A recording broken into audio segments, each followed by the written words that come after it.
आजमबाई आतार लोणंदमधील सामाजिक कार्यकर्ता S T स्टँडच्या संदर्भात वारंवार शासनाचं लक्ष वेधून घेण्यासाठी आमचे प्रतिनिधी दिलीप वाघमारे आमच्याशी संपर्कात असतात। रोकटोक मराठी न्यूज चॅनल नीरा सातत्याने पाठपुरावा करत आलेला आहे। त्याच्या माध्यमातून लोणंद बस स्थानकाच्या बाबतीत आम्हाला अपेक्षा आणि मागणी अशी आहे की येणारा काळ हा पुढं पावसाळ्याचा आता जून महिना सुरू झालेला आहे। जुलै ऑगस्ट सप्टेंबरपर्यंत पावसाचे एक वातावरण असतं आणि त्या पद्धतीनं येणाऱ्या या पावसाळी काळामध्ये संत श्रेष्ठ ज्ञानेश्वर माऊली महाराजांची पालखी 6 ते 7 जुलै रोजी लोणंदमध्ये दाखल होत आहे आणि त्यानिमित्तानं येणाऱ्या भक्तांची भाविकांची चांगल्या पद्धतीने सोय व्हावी, कुठल्याही बाबतीमध्ये एस टीच्या बसस्थानकामध्ये गैरसोय निर्माण होऊ नये या मागणीतून आमची सातत्यानं पाठपुराव्याची एक मागणी आहे अशी की एस टी बसस्थानकामध्ये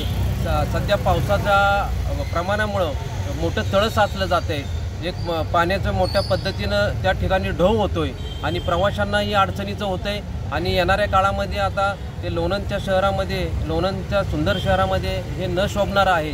त्या माध्यमातून लोणंद एस टी बसस्थानकातलं काम चांगल्या पद्धतीने पंख्यांची व्यवस्था व्हावी, त्याच पद्धतीनं आता शौचालयाचं काम पाठपुराव्याच्या मार्गातून बहुतांशी बऱ्याच चांगल्या पद्धतीनं त्या ठिकाणी शौचालय उभारण्यात आलेलं आहे आणि आमची अपेक्षा आहे की लोणंद बसस्थानक हे सुंदर बसस्थानक असावं, स्वच्छ बसस्थानक असावं, प्रवाशांची चांगल्या पद्धतीनं त्या ठिकाणी सेवा घडावी अशा पद्धतीचा आमचा मानस आहे। म्हणून आम्ही सातत्यानं पाठपुरावा करतोय।